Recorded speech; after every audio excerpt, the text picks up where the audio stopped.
Olá, boa noite. Boa noite.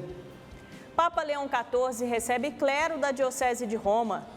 E reforça o apelo por uma vida sacerdotal marcada pela coerência e pelo testemunho. Pontífice expressa pesar por queda de avião na Índia e reza pelas vítimas e familiares. Autoridades indianas investigam causa do acidente com 242 pessoas a bordo. Infância ameaçada. A reportagem revela dados e mostra iniciativas de proteção. Como garantir um ensino de qualidade em todo o país? Secretários estaduais de Educação do Brasil estão participando da segunda reunião ordinária do Conselho Nacional em Aracaju. Missão, política e fé cristã. Os caminhos do bem comum em pauta no Além da Notícia. Fiéis celebram o último dia da trezena de Santo Antônio no interior de São Paulo. 20 mil pessoas são esperadas durante os 3 dias do evento, que deve comercializar mais de 5 mil toneladas de queijo. No ar, Canção Nova Notícias. A informação que ilumina, inspira e transforma.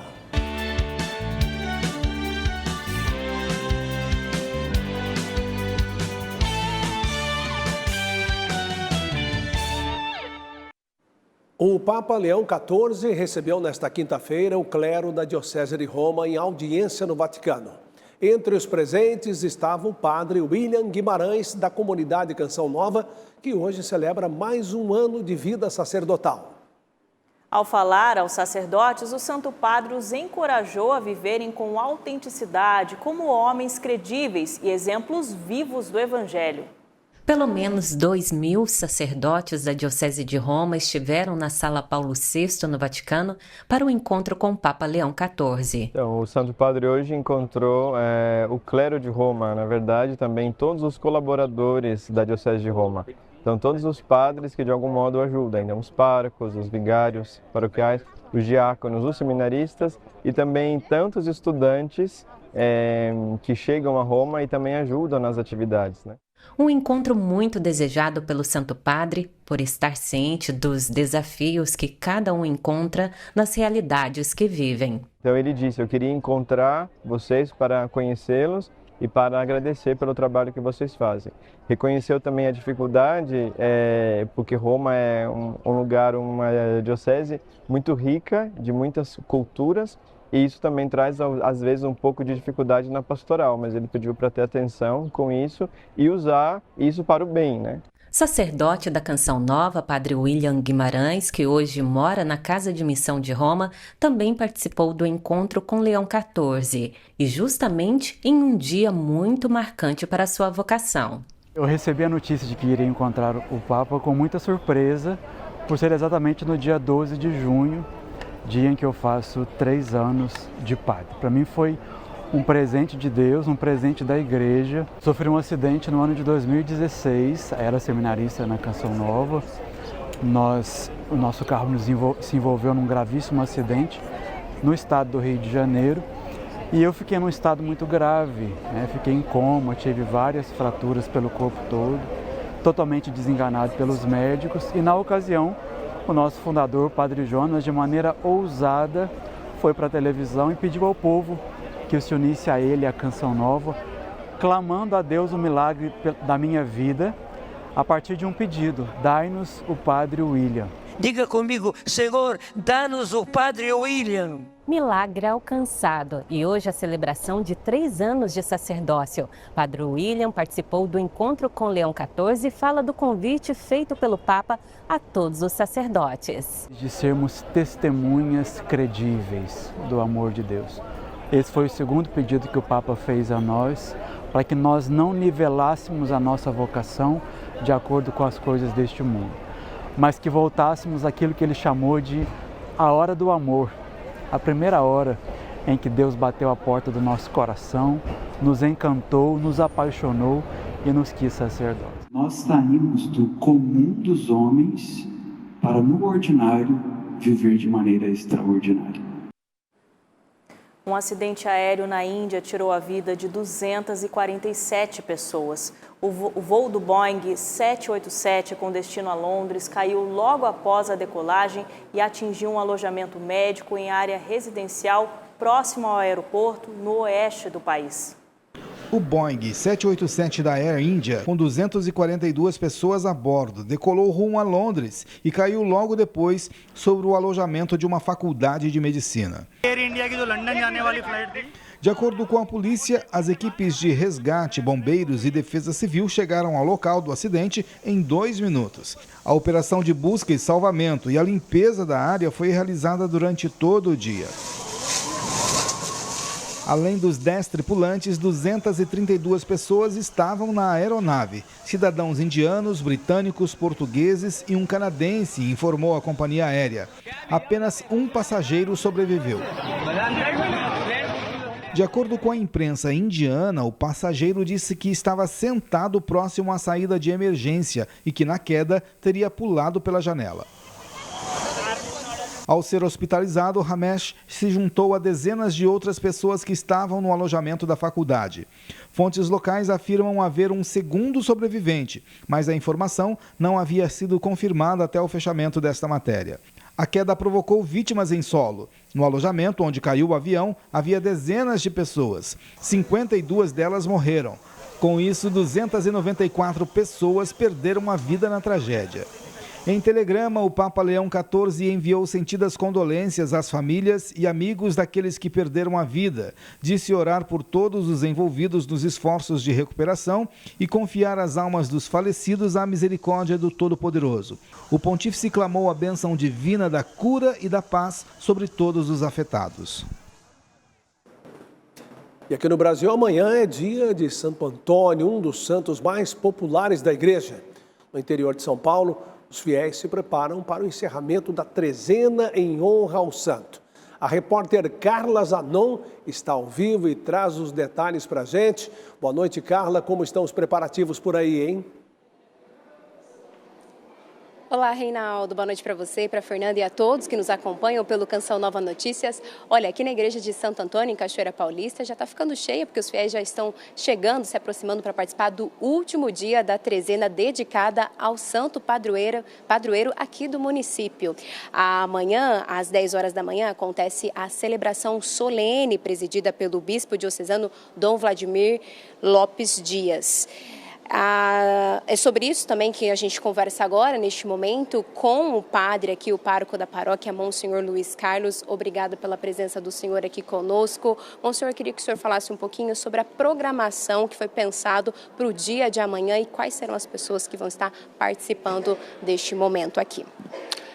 Então, amanhã estaremos, a partir das 10 horas, com a presença do nosso bispo, iniciando todas as festividades de Santo Antônio. Ao meio-dia, o toque do hino, as igrejas também badalam os sinos.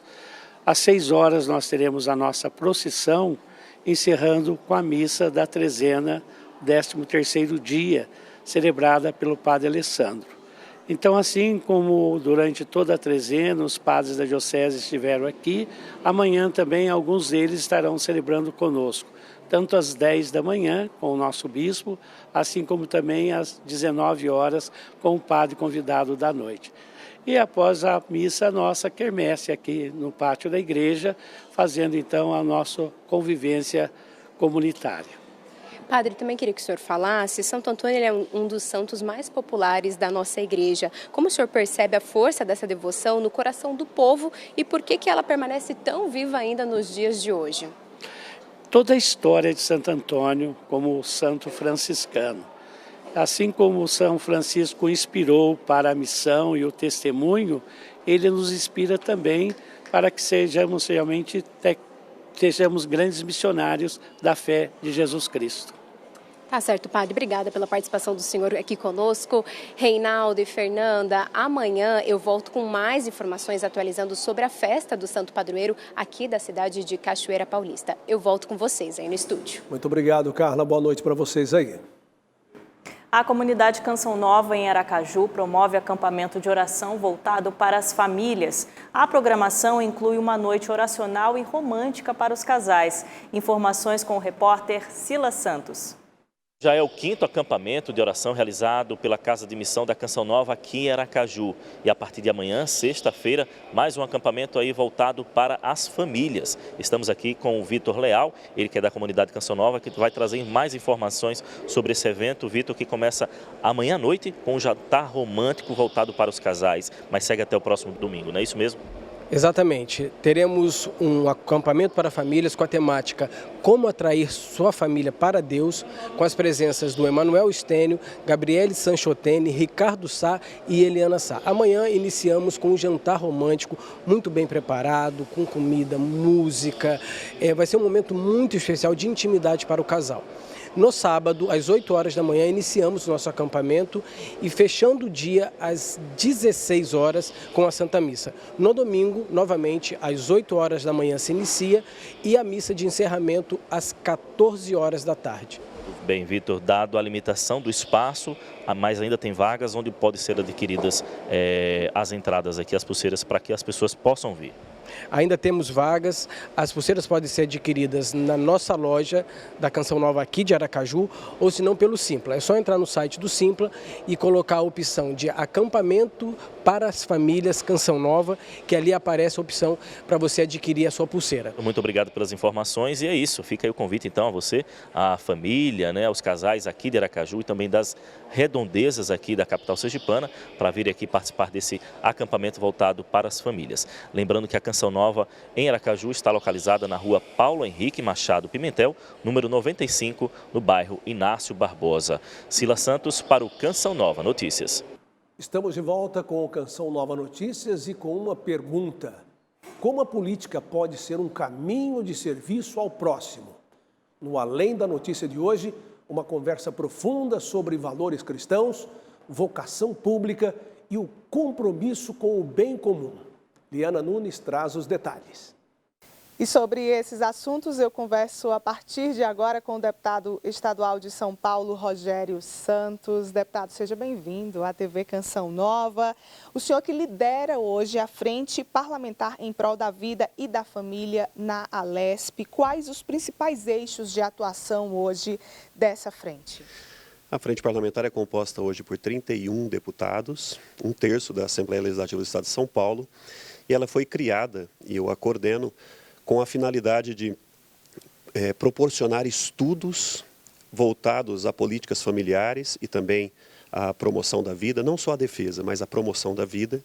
A gente trabalha com seminários, com fóruns, simpósios. Esse grupo de pessoas se debruça mensalmente para poder refletir sobre políticas familiares e propor por meio de leis ou de programas para o Estado de São Paulo. Muito obrigada, deputado. O deputado Rogério Santos é, então, o entrevistado do programa Além da Notícia de hoje, a partir das 10 horas, aqui na TV Canção Nova. Liana Nunes, de Brasília, para o Canção Nova Notícias. Secretários de Educação de todo o país se reúnem na capital de Sergipe para discutir avanços, desafios e estratégias das redes de ensino estaduais. O objetivo é promover o desenvolvimento educacional. No cenário educacional. O evento reúne representantes das secretarias de educação dos 26 estados e do Distrito Federal. A abertura realizada na manhã desta quinta-feira contou com a presença do ministro da Educação, Camilo Santana, do governador de Sergipe, Fábio Mitidieri, do presidente do Concede, Zezinho Sobral, e da deputada Tabata Amaral, presidente da Comissão Especial da Câmara dos Deputados. Promovido pelo Conselho Nacional de Secretários de Educação, o encontro segue até esta sexta-feira. Nós temos aqui instituições como Todos pela Educação, FGV e outras que estão presentes aqui nesse momento, aprimorando os seus conhecimentos, dando a sua contribuição para a formulação dessas políticas. Então, essa é a grande missão desse momento, esse é o grande feito que acontece em Sergipe e cada dia mais próximos, cada vez mais unidos na construção dessa política. Esta é a segunda reunião ordinária do Concede. O objetivo é promover discussões e estratégias para o desenvolvimento educacional dos estados em todo o Brasil, baseando-se principalmente ao novo Plano Nacional de Educação, o PNE. Nós precisamos garantir qualidade da aprendizagem e garantir permanência dessa criança, desse jovem na escola. Então, a gente poder aperfeiçoar, fazer um debate para que a gente vai para cada vez mais a gente possa aperfeiçoar os critérios dos repasses dos recursos públicos para os entes federados, para que também tenha resultados na ponta de entrega da qualidade dessa aprendizagem. O Plano Nacional de Educação é a pauta 01 hoje para o futuro da educação brasileira, mas nós vamos falar aqui, de aproveitar a presença do ministro falar do FUNCEF, tem notícias boas. O ministro me avisou já que a primeira parcela, são 3 parcelas anuais, a primeira parcela será paga agora no mês de julho, 40%. Então, o Sergipe tem direito a 136 milhões, desses recursos, 60% são dos professores, que têm direito ao FUNCEF. Então, mais uma pauta positiva que se soma a essa grande reunião do Conselho. São metas que ainda precisam ser atingidas, que não obstante haver uma redução do número de alunos, mas nós não atingimos a todos ainda. Então precisamos qualificar, melhorar e ampliar esses investimentos.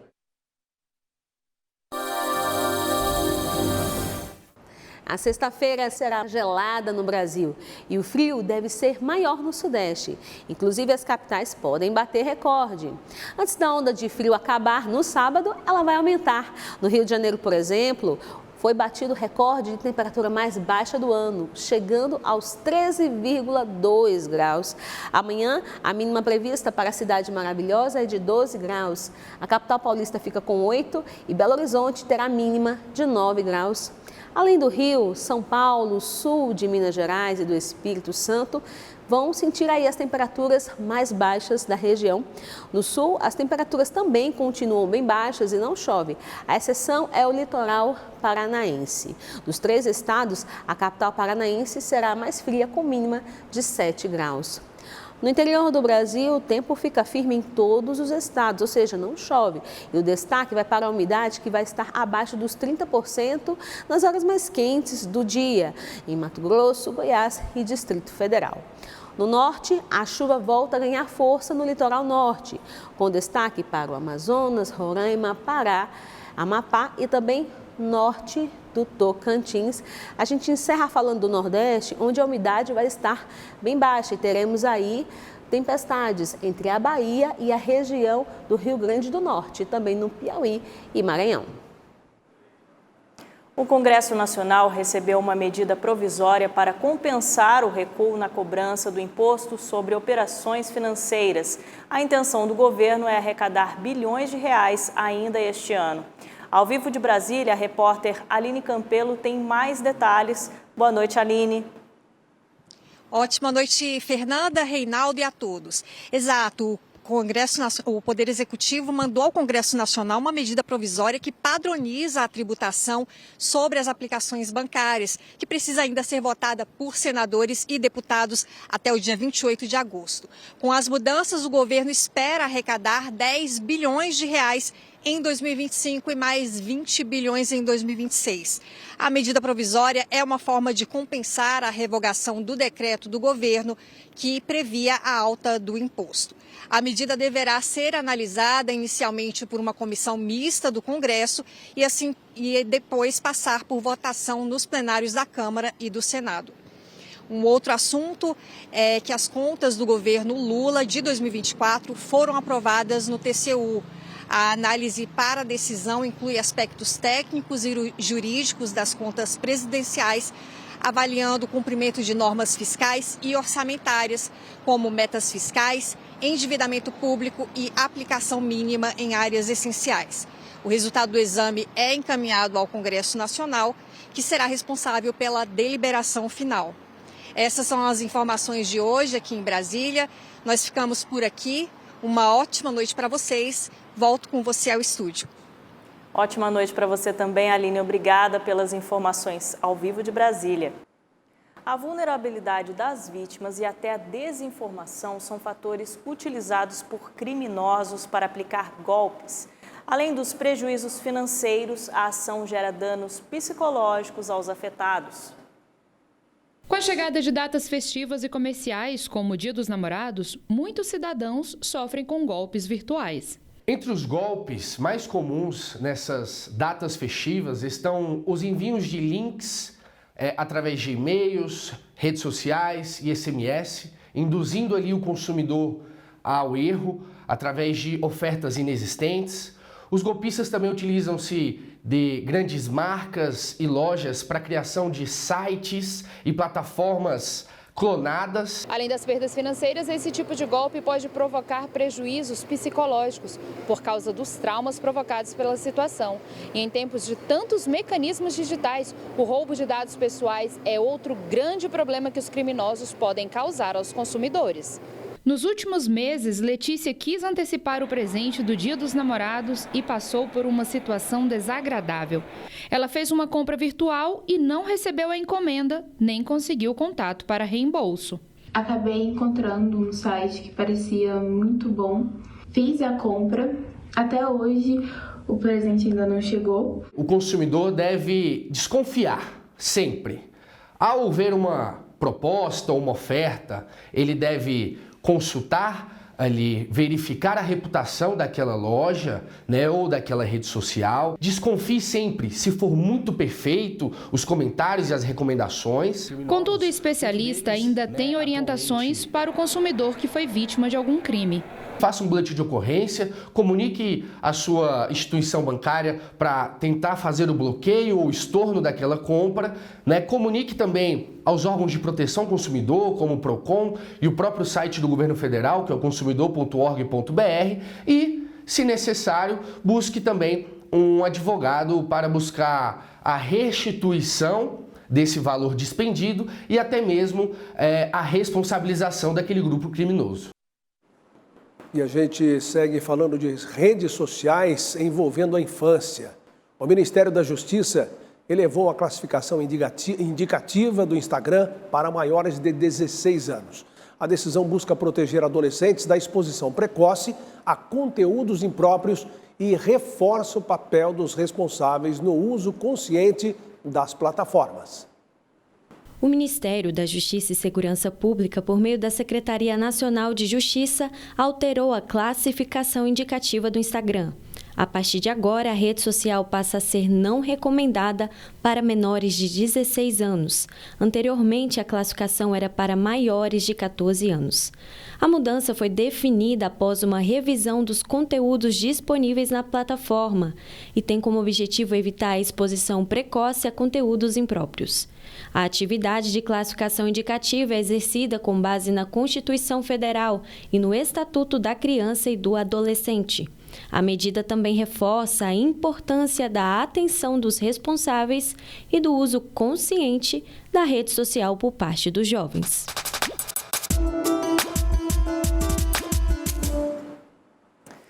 Em pleno século XXI, milhões de crianças ainda são obrigadas a trocar a infância pelo trabalho pesado e muitas vezes perigoso.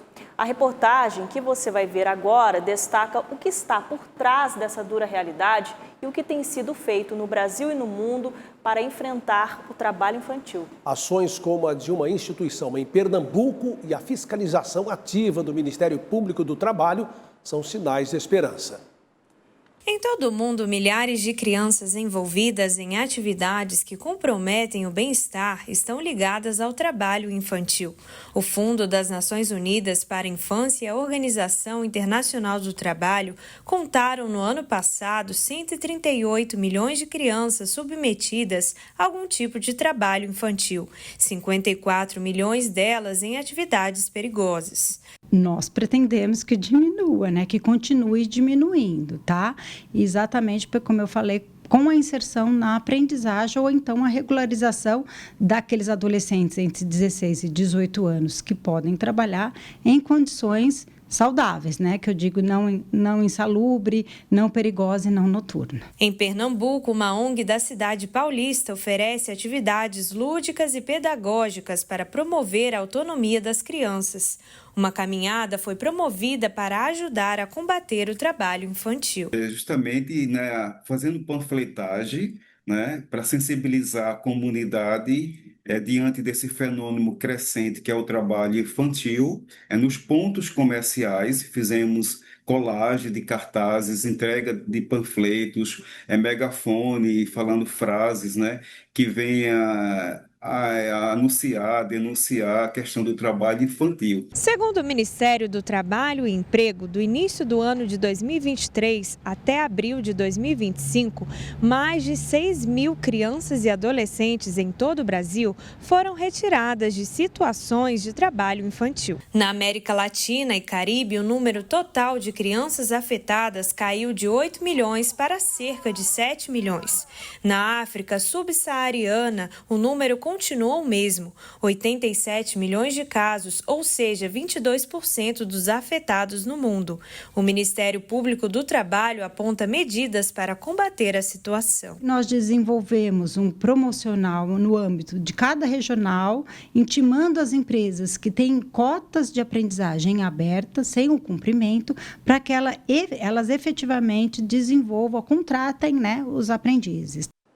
Estamos de volta e nós vamos agora para Minas Gerais, Reinaldo, falar sobre um assunto que é muito popular no estado, o bom e velho queijo mineiro. Pois é, o Festival do Queijo Artesanal de Minas, que acontece até o próximo sábado em Belo Horizonte, oferece diferentes tipos de produto e agrada o paladar de quem não abre mão de experimentar a iguaria. Um lugar onde os apaixonados por queijo têm a oportunidade de experimentar diferentes tipos dessa iguaria. A gente não tem noção da dimensão e do quanto Minas Gerais tem de qualidade, tem de variedade de queijo. Mas hoje é a oportunidade para a gente conhecer vários tipos, né? Vários sabores, várias texturas. Experiência que é fonte de conhecimento. Afinal, queijo em Minas não é tudo igual. Sabores e texturas mudam dependendo da região onde o queijo foi produzido. Mesmo se for o tipo Minas artesanal, que teve um modo de fazer reconhecido pela Unesco como Patrimônio Cultural e Material da Humanidade. Hoje, nós temos aqui, de QMA, nós temos 10 regiões produtoras do queijo Minas artesanal e das outras regiões, acho que hoje nós estamos com 3, nós estamos com a Lagoa, Mantiqueira e o queijo Cabacinha representando as outras regiões, além, de outros queijos Minas artesanais que não estão em regiões caracterizadas, que estão aqui também. Durante os 3 dias de evento, devem passar por aqui cerca de 20 mil pessoas. A expectativa é a de que sejam comercializados mais de 5 mil toneladas de queijo. Venda que também significa uma maior valorização do produtor rural. Ele aproxima o produtor do consumidor. É onde o consumidor tem a oportunidade de saber como o queijo é produzido, onde é produzido, de qual região é. Isso para a pequena produção, que é um trabalho familiar, ele representa muito para os produtores. Atitude que gera interesse pelo campo e faz o queijo se tornar sustento de muita gente. A história lá casa com a história da minha família, do meu pai, meu avô, que sempre produziu queijo, mas para consumo familiar. Nunca com intuito comercial. Em 2016, eu comecei a resgatar essa produção da minha família em forma comercial. Voltei para a fazenda da minha esposa, e a gente começou junto lá a fazer o queijo, e hoje estamos aí, com queijo premiado e participando de vários eventos que tem aqui em Minas e fora do estado também. E a gente fala agora sobre um gesto humano com outra pergunta: a compaixão pode ser ensinada? Ter um olhar de Cristo sobre a dor e a humanidade do outro é aprender a cuidar como ele cuidava, com ternura, escuta e presença. Na reportagem que encerra a série O Poder da Compaixão, histórias revelam como esse sentimento pode transformar vidas, inclusive a nossa.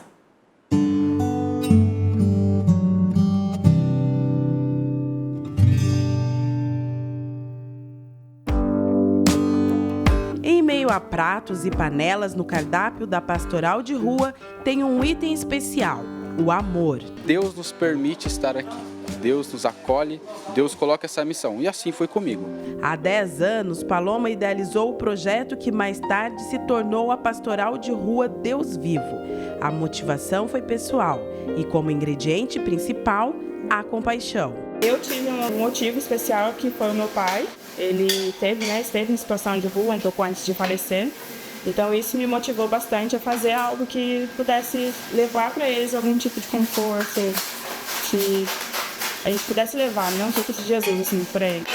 A palavra mesmo ali, o conceito que está por trás é o conceito de splernistomai, que significa literalmente enviscerou-se.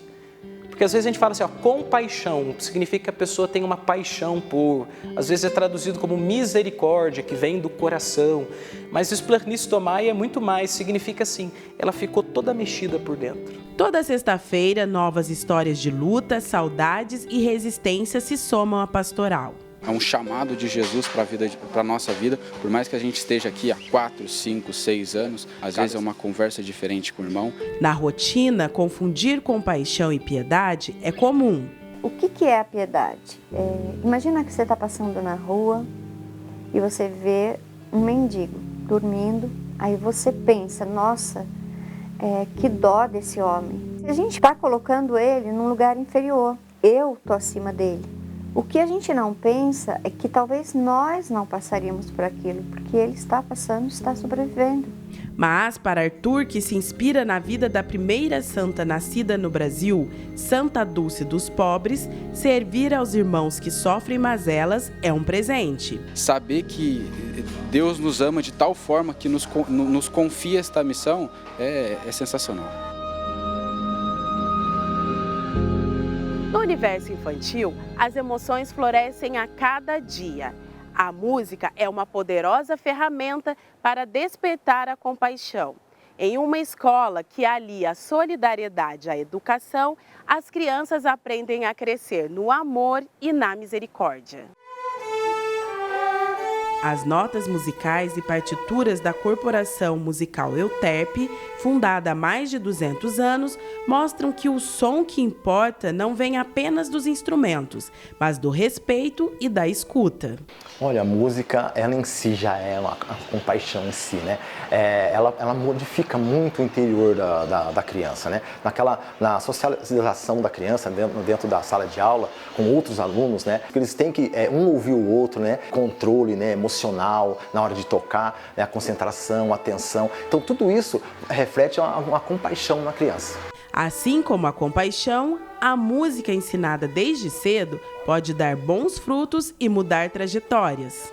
Eu não sei se eu vou utilizar isso na minha vida, eu vou virar musicista ou não, mas eu realmente gostaria de fazer isso da minha profissão.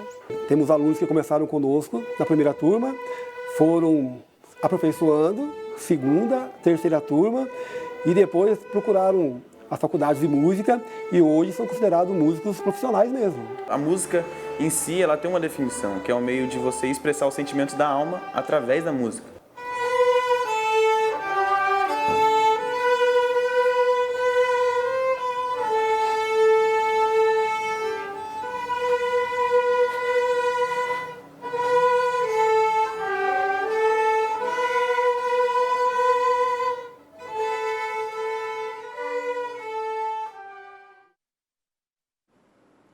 Olha, Fernanda, pelo que a gente pôde ver nessas 3 reportagens especiais sobre a compaixão, é que a compaixão também é a arte de tocar a dor do outro sem invadir essa dor.